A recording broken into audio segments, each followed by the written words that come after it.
Good morning and welcome, everybody. It is really nice to see all of you here today, and it was great to hear your conversations with each other and all the energy that you all are bringing to this as well. You're going to need it, so I'm glad to hear that you have it. I'm going to move these chimes, Don, before I knock them down.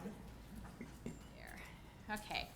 I really want to take a little bit of time with you this morning to go over some of the big picture kinds of issues, some things that I think are about, what I think of as sort of the DNA of our organization. But I'm going to try to leave some time as well for some comments and questions, and I'm hoping maybe we can have just a little bit of a discussion in here as well, because I very much would like to hear from you and what kinds of things are on your mind, what things do we maybe need to be paying attention to that would be helpful to you as you do your work. Before I start to talk about some of those core values, though, and mission and things like that, I want to just mention briefly something about my philosophy as a leader, because I think that might help a little bit. One of the things that I think is really critically important for the kind of work we're in is that I think you have to be willing to experiment. I think you have to be willing to try things. And I'm well aware of the fact that if you experiment and you get out there and you try things, sometimes they're going to work, and they're going to work maybe even better than we thought they would, and then we'll say that we expected that.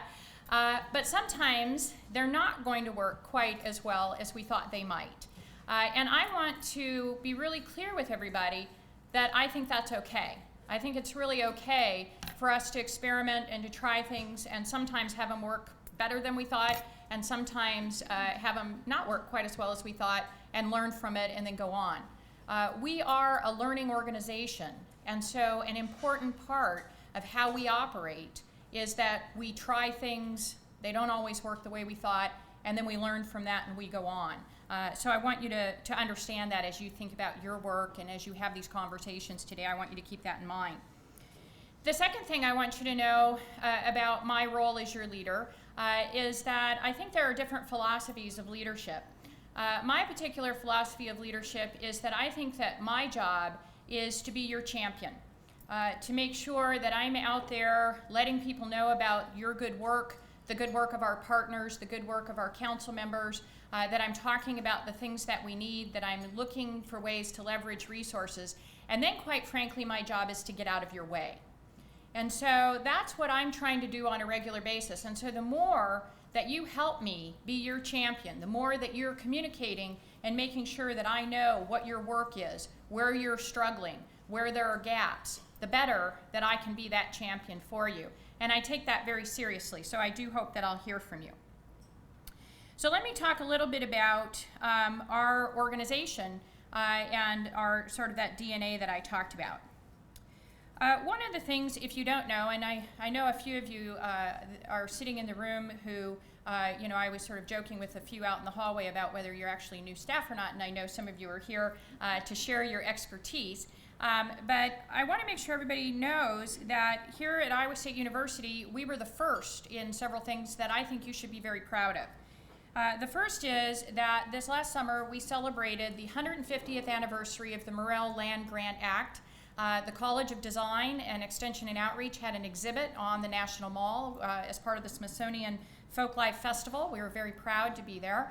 And we were particularly proud to be there because Iowa State University was the first university to accept the Morrell Land Grant Challenge and to move in that direction. And I think that we should all be really proud of that legacy that we're part of.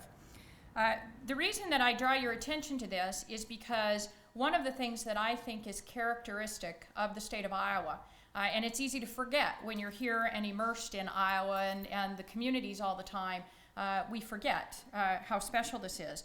But Iowans tend to believe that education is an incredibly important part of our community. We see it as the way to solve today's problems and a way to build towards the future. It's why there's a schoolhouse on our state quarter, because of this commitment that our state has to education. That is not universal across all the states. It is something that is very unique in character to the state of Iowa. And I would tell you that in my view, I think it is one of the core DNA components of extension and outreach. We believe education is how we solve today's problems, and we believe it's how we build for the future. We are, at our very heart, an educational organization. And so I think that's really key to understand. Another first for us is that Iowa was also first to accept a little bit later the Smith-Lever Act, which brought into play cooperative extension. And so extension really got its start here in our state.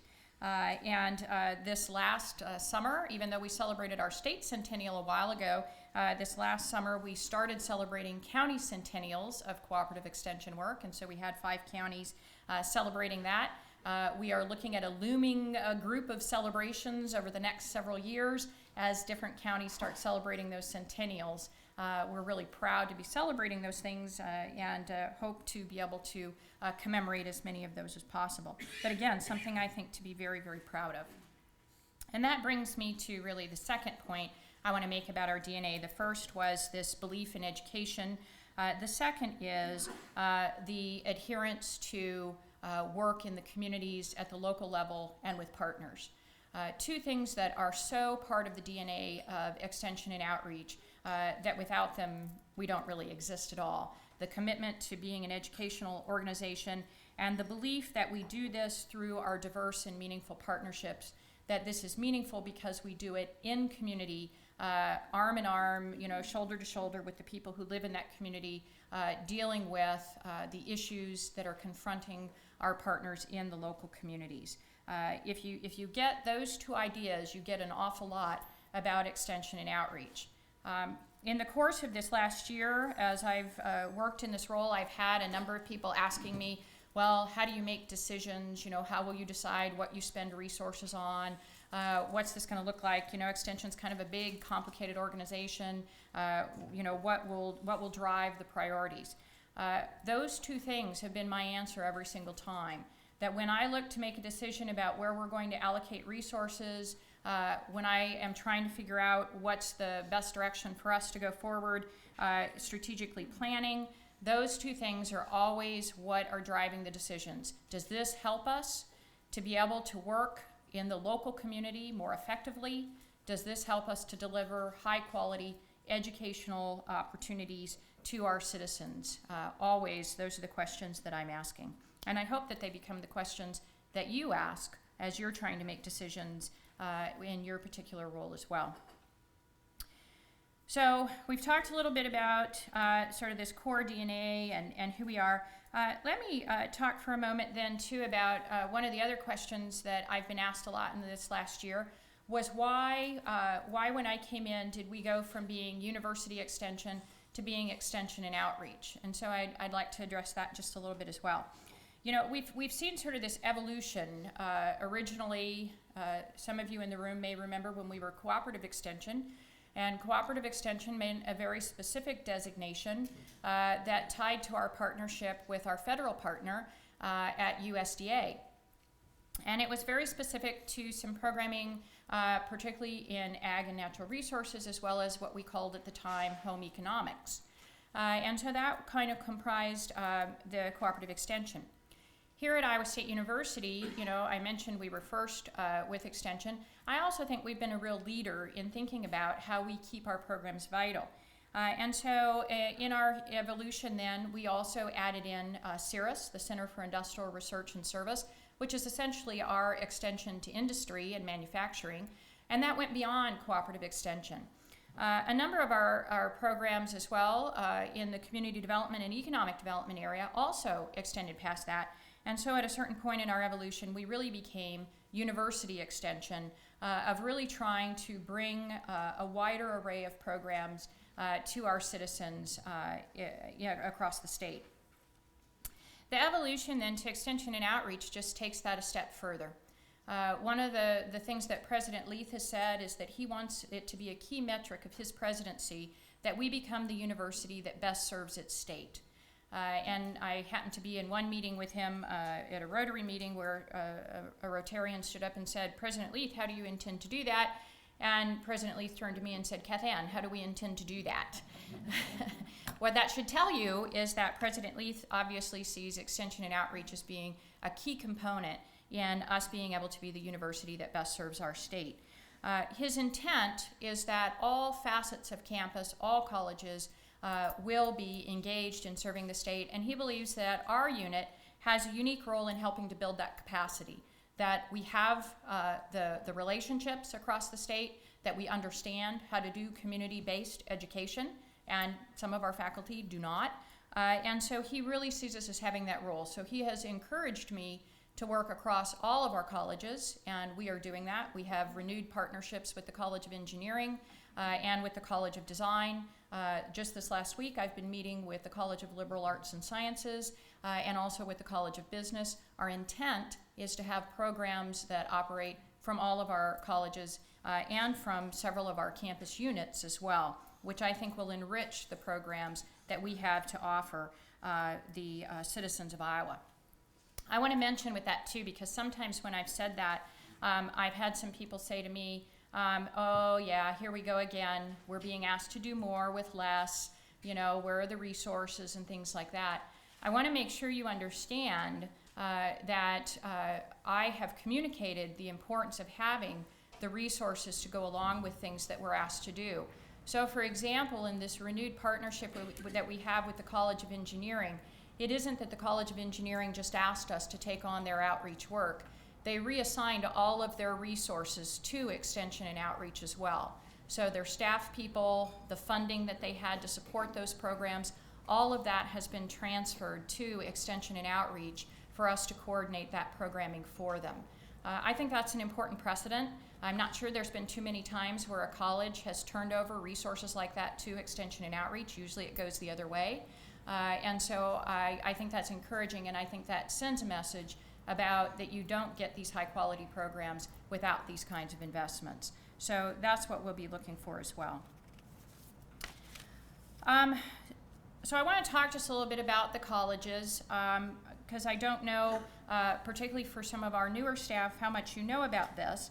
But the way that we operate within campus is that we have our program directors, who I think you've probably met some of them, or you will be meeting some of them today. And we have the 5 program directors at this point, and 4 of them, besides being program directors in Extension and Outreach, also serve as associate deans in the college in which they are assigned and are our liaison. And so, for example, our Ag and Natural Resources Program Director, John Lawrence, serves as Associate Dean in the College of Agriculture and Life Sciences. Our Center for Industrial Research and Service, the CIRIS Program Director, Ron Cox, also serves as Associate Dean in the College of Engineering. Our Community and Economic Development Program Director, who's Tim Borich, also serves as Associate Dean in the College of Design. And our Families Program Director, Nancy Franz, serves as Associate Dean in the College of Human Sciences. And so those are one of the ways that we liaison with the colleges and try to make sure that we're staying very connected to the faculty and the work that's being done in the colleges. I think this is critically important. I think that in our past there have been times where Extension has become a bit isolated from our colleges, and we have lost those relationships. So we're working very hard to strengthen the relationships with the deans, with the department heads, and with the faculty members to ensure that we stay very closely connected, and we in Extension and Outreach then can deliver to our citizens the resources of this institution out to our all across our state. I also want to talk a little bit about, I feel like I'm throwing a lot of stuff at you, and I apologize for that. But I also want to let you know a little bit about how we have reorganized ourselves on campus in the administrative units, because I think it may help you to understand, again, what the priorities are. When I came in, we had a lot of units in central administration. I'll be honest with you that there were a few that I wasn't real clear on what they did. And I don't think it's a good sign when you aren't clear on what a group does and you call them in and you ask them and they leave the meeting and you still aren't clear on what they do. And that happened a few times. And so we worked really hard over the course of this last year to really think through what are the functions that central administration really needs to have. How is it that we can best be supporting all of you? How is it we can best be supporting the faculty? And how is it that we go about building capacity then? Oh, and then there's that little thing of how do we keep me out of trouble? That's an important one for me too. So we reorganized into just 4 units. Smaller number, that's great, makes it easier to keep track of everybody. And I want you to know who those groups are. First of all, we stood up a county services unit. I was a little amazed, quite frankly, that you could be in extension and outreach and not have a county services unit. Considering how important that component of our work is, I think it's absolutely critical that we have one place where our extension councils, our county staff, our program staff who are out across the field, that there's one place where you know that you can go to that unit and you can get assistance. And so within the county services unit, we have Sherry Glenn, who's right up here. Sherry, you want to? Thank you. Sherry is our Assistant Vice President for County Services. All of our regional directors, and I see several of you in the room, if you'd raise your hand, the regional directors. All the regional directors are also in the County Services Unit. And then we also have staff who work with finance, HR, IT, and other supports like that, who are all part of County Services. So if you're looking for the place to start and get support, that's a great unit to start with. We also then have a second unit that is really key to the work we do, and that's our Program Leadership Unit. And the Program Leadership Unit is staffed by all of our program directors, and all of our program specialists fit into this as well. So if you're a program specialist, would you raise your hand? Excellent. You all are in the Program Leadership Unit. We also then have, I mentioned keeping me out of trouble. We organized an operations unit. Besides being program director for CIRRUS, Ron Cox is currently serving as interim assistant vice president of operations. And operations is all about our budget. It's about all of our policies, our practices, and everything else to ensure that we are being as efficient as possible, making sure that we're doing the right things and doing them in ways that make sense. And then our fourth unit is, what we're really about is, I think, is stories. People learn in stories. People come to understand the world through stories. And so our last unit is organizational advancement. J.C. Johnson is one of the directors of this unit.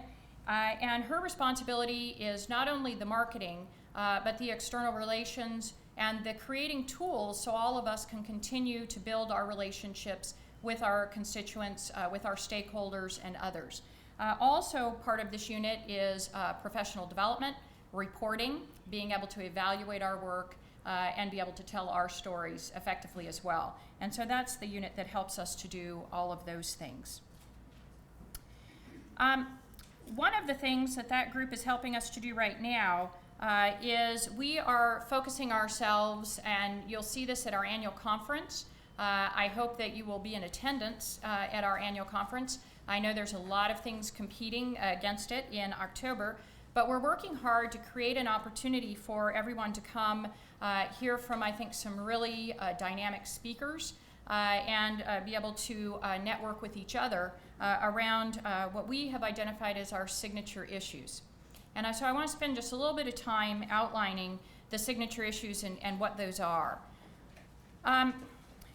It's real easy in an organization like ours, because we have the 5 program areas. I think it's really easy to start thinking, okay, I work in, this area, and so that's what I do, and you work in that area, and that's what you do. I'm really interested in where we overlap with each other, where there are things happening that really call on us to be more creative than just thinking about my particular backyard. And it's not hard to find them. If you listen to our governor and the things that are important to our governor's office, if you listen to our Board of Regents, our president at the university, and if you join us on these town hall meetings that we've been going to and listen to our citizens, I think you hear them again and again and again.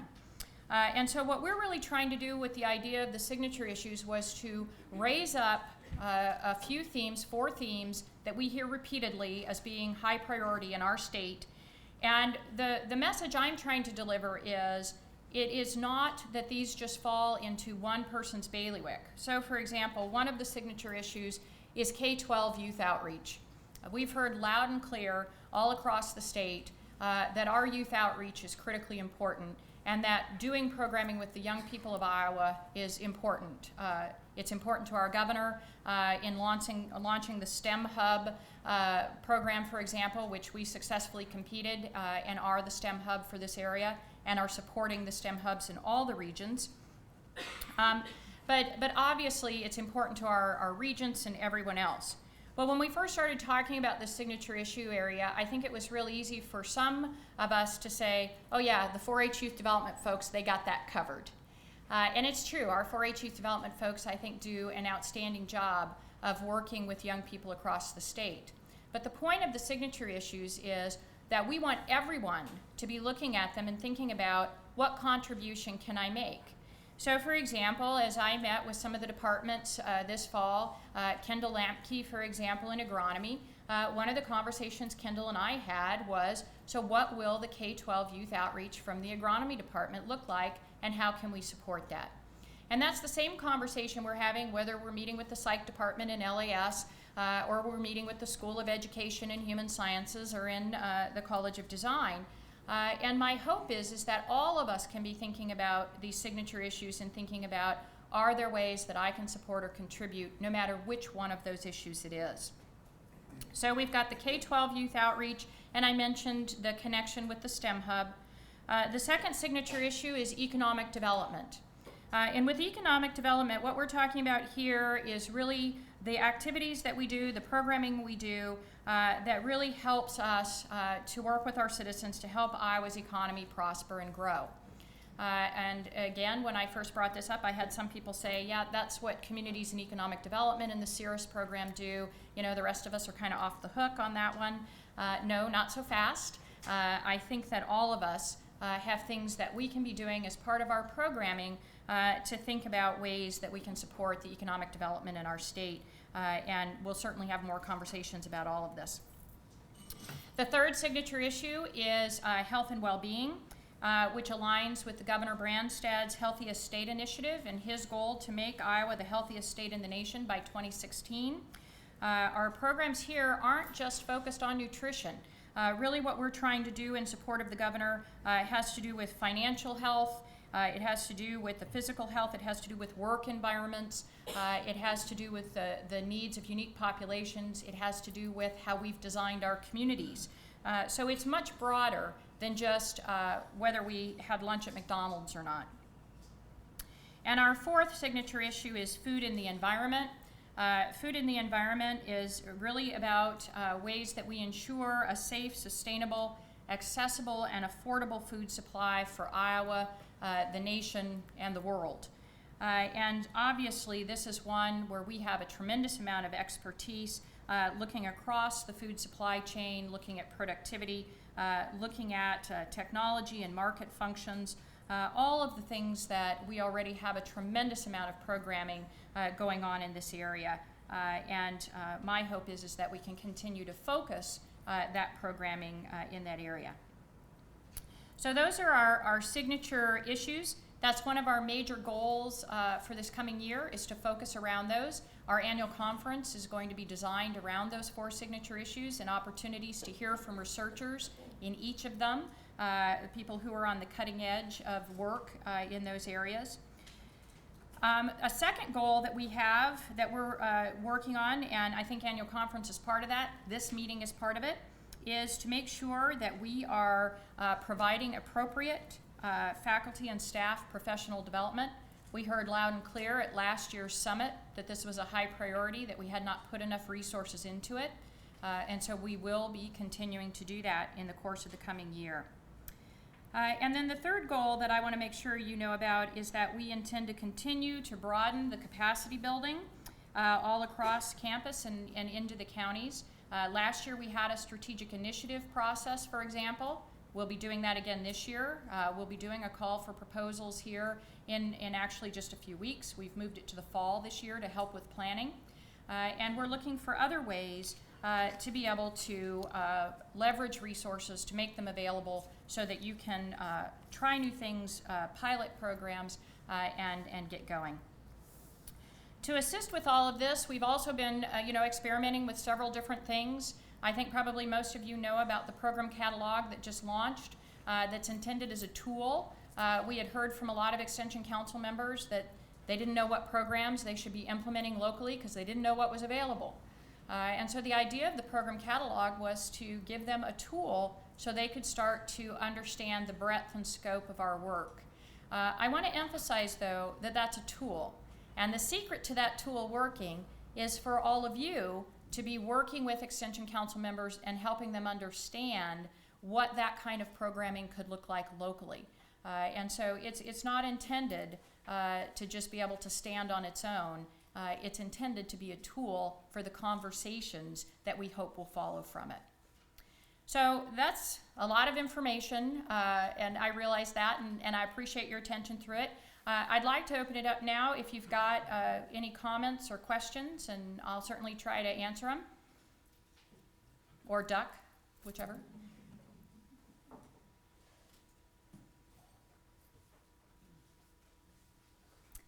Wow, a group of Extension people who have nothing to say? Come on. Christy. I have a question about the 4 priority areas. I am a regional specialist or program specialist. I forget my name. My title has changed over the years. In my role, how do I access the people on campus that can help, that I can help them, and that they can help me get the work done? Well, that's part of what we're trying to figure out right now, because as we've been talking with faculty and department heads and looking at, because I think it's going to be different based on different departments, quite frankly.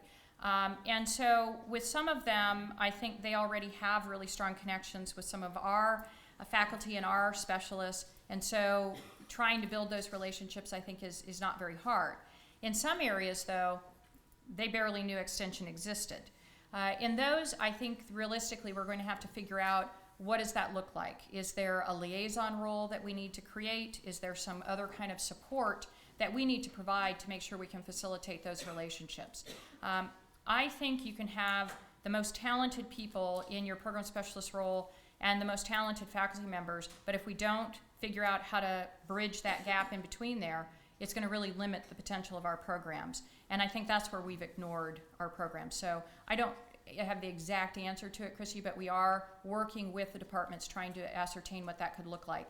But the cultures of the colleges and departments are so different that what might work in the College of Design, I'm pretty sure is not going to work in the College of Agriculture and Life Sciences. And we're trying to be sensitive to that and work with the department heads to figure out what will work best given their situation.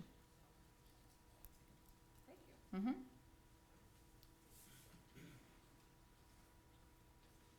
It doesn't have to be a question. If there's just something you'd like me to know about that you're doing or you want to know about.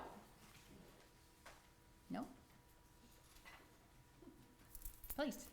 As you're making those adjustments and approaching people that aren't in the College of Engineering that are going to give money, where are we going to get the money to entice people to work together with us, or are you just going to appeal to their good nature? How are you envisioning that? Well, I think that one could hope that we could appeal to the good nature, but I'm pretty practical and understand that if we don't incentivize things, then their goodwill only goes so far. So that's been part of the process of these negotiations with the deans and with others, is what does the incentive look like? I think there are some places where we can incentivize it from extension and outreach. I think there are some times where the provost's office can help us to incentivize some things. I think there are some places where we have some outside donors and funders who can help incentivize some of these things. So that's definitely part of the picture. Sometimes some of this, though, is actually fairly easy. We've had a few situations emerge where there was a faculty member who was trying to do programming. She was very limited in her programming because her resources only went so far. But it made perfect sense for her program to be in some other communities across the state. When we sat down and started talking with her, we realized that what she was providing in curriculum, we actually could use in several of our communities. And so without anybody spending any money at all, we've been able to expand her program, and we benefit by having this new curriculum. And that was just a matter of putting the right people into the room at the same time and leveraging that. So sometimes it is simple, but you're right. Most of the time, I think there has to be some incentive, and they have to understand it. Now, part of what helps with that too is the emphasis that this provost and president are putting on extension and outreach and their expectations of departments relative to that. They also have put me on the senior promotion and tenure review board, and so now there's an advocate for people who are doing extension and outreach activities as part of the promotion and tenure review program as well. And so I think all of those things help when you start to talk about incentives. Yeah. I know that a lot of campus paid staff have opportunities to like take classes or have additional training opportunities through the university. Is it possible for county paid staff to also participate in some of those programs, or is that something that's only for campus? My hope is that we can make those opportunities available. You know, a part of it is us wrapping our heads around, so what does that look like? There's no reason that we can't be utilizing technology for webinars and different things like that.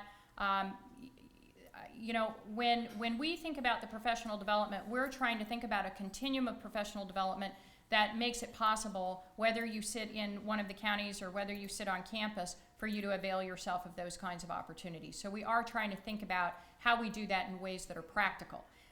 You know, I think the days of being able to say, well, you're just going to come to Ames for 3 weeks and get some professional development, you know, that ain't going to happen. But I think we can be pretty savvy about ways that we can make it available. I'd like to see more on-demand professional development that could be virtual, so that people could learn when they have the need to learn it. I think people learn better at those teachable moments when I have a need to know the information, instead of when, you know, you've called me and I'm sitting here putting in my time for a day-long training that looks kind of interesting, but I just don't know how it's going to fit in my life. So more of the on-demand professional development is what I'm hoping we can design. I thought I saw another hand too. Yes, please. Could you share your thoughts on the program catalog that has recently been developed? How Mhm. do you envision that getting used and where does it go? Yeah, that's what I was talking about just a little bit ago when I was saying that it's a tool for our council members to use. And my hope is that what it's doing is spurring conversations. I mean, that's the goal. The relationship that you have with council members, to me, is still the gold standard of how we develop programs. But my hope is this is a tool for us to use to help foster those conversations and to give them information. One of the things that, you know, the people like Sherry, who spend a lot of time with me, get to hear all the time is, well, what does the data tell us? I'm a really firm believer that if you're going to make a decision, you should know the data. And my concern as I talked with Extension Council members is they're trying to make really important decisions about programs that they're going to implement in their counties, and they didn't have good data. So some of them didn't have good data about their counties, and we're helping with that. And some of them didn't have good data about what programs then they could bring to bear on whatever those situations are that they want to address in their counties. And so the point of the program catalog is to give them that information so that, once again, the extension model, that they can then make decisions for their local community. And that's what we're trying to do as part of that. Now, where does it go from here? I'm not really sure. It's an experiment. And so what we're planning to do this year is, you know, we've got this process in place that John Lawrence and Nancy Franz are leading very ably for us. They're gathering feedback. They're talking with people about how are you using it. We're going to get feedback about what worked, what didn't. And then my guess is that we will sit down with some recommendations about what could we do differently, what parts of it worked, what parts of it we thought were cool, but apparently nobody else did. And we'll try to make it more effective for the future. So if you have ideas, we'd love to hear from you. Is this an electronic catalog or a Yes. hard copy catalog? No, it's electronic. Let's see, we shared information. We've shared information a couple times about it, but if you don't have that information, if you contact your regional director, they should be able to give you the information and the passcode to get onto it. It is password protected at this point. I'm only 3 weeks in. Yep. Contact your regional director, and I know they'd be happy to help you with it. You said we could just say comments. I just wanted to mention that I attended a facilitator's training earlier this year, and I thought that was excellent, very beneficial. I really enjoyed it, and I think that it's a program you should continue to offer for Great. professional development. I'm really glad to hear that. She's commenting about the facilitators training that was offered earlier and that it was beneficial. I think it's real easy in our line of work to get so focused on content and the professional development around content that periodically we forget that we should also be thinking about, how we do this work and the process skills that go along with it. So at annual conference, we plan to have opportunities for people to both be exposed to some content as well as to think about how do we do this work, how do we work with our audiences and things like that. So I hope you can take advantage of that too. Please. Could you describe a little bit about the relationship or what your view is on the relationship between county staff and your field specialists? I'm fairly new, and so it's really confusing to me. And I just was curious what your vision is with that relationship. Well, I might get myself in trouble with the program specialist, but I would say I think it's kind of confusing to all of us. And it is, because this is a complicated thing. I always talk about extension and outreach, like extension and outreach has many things in common with democracy. And there's nothing neat and tidy about any of it. And so if you're a person who really likes everything to be neat and tidy and everybody to know what their roles are and all that, this ain't the outfit. But that's also the beauty of it, because the beauty of extension and outreach is it is kind of messy and sloppy, and that's where I think really creative things happen, because we aren't quite sure who's supposed to do that, so people have more of a tendency to step in and do stuff. And that's good. So you don't want to totally get rid of that, but yeah, it's a headache trying to figure all this out. One of my biggest concerns, as I looked at when I came back to Iowa a year ago and looked at the reorganization and everything, is it's clear we have the program specialists who have responsibility for the overall program, and then we have county staff who have responsibility for implementing program at that local level, and so really being sort of the experts in the county. There's significant overlap with those roles, I would hope, in terms of being able to implement a program. And so, I'm not the person who really should clarify all of that for you. Your regional director probably should. But I will say that one of the big concerns I had as I looked at the reorganization model and thought about coming and taking this role is I think that if we all don't pay very close attention to this, we have the potential for creating two extension systems. The extension system that operates out of campus and that the program specialists are all part of, and the extension system that's county-based and is all the county staff. And we absolutely cannot let that happen. And so it requires all of us to be very mindful of the fact that we have these two systems that overlap. Sometimes there are county-led programs that are county-led and county-implemented. Sometimes there are campus-led and county-implemented programs. Sometimes there are campus-led and campus-implemented programs. So it just adds to all the confusion about what's going on. And I think what that takes is what extension staff are really good at, which is relationships and communicating. And so, our biggest enemy a lot of times, I think, is assuming. The assumptions, oh, I assume you're going to do that or this or whatever and all that. I think we have to just keep talking. So if you aren't spending a good portion of your time building your relationships with the program specialists who are assigned to work in your county, then I would think that that's going to probably get in the way of you being effective in your job. Those relationships, I think, are really key for all of us to be successful. And I think the catalog will really help. I hope so. It defines. Yeah, I hope so. If for nothing else, then when you sit down to look at each other, it gives you that conversation starter maybe. And if that's what it does, even that, I think, is a good thing. So, what else? Anything else? Well, what I'll leave you with then is that I do enjoy hearing from you. This isn't the last time I'm sure that you'll see me.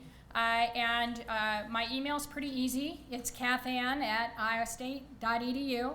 I like to hear from you. So if there's something you want to tell me about, something going on that you're proud of, something that you're confused by, anything else, I like to hear from you. I may not have the answer to it, but if that's the case, then I will find somebody who can answer it and try to get it to them. So I do want to know what's going on with you, and if there are things that we can be doing to make your jobs easier. Thank you for coming to work for Iowa State University. We think this is really important work, and we think it takes really dedicated people to do this kind of work. So we appreciate you taking this on, and thank you for joining us.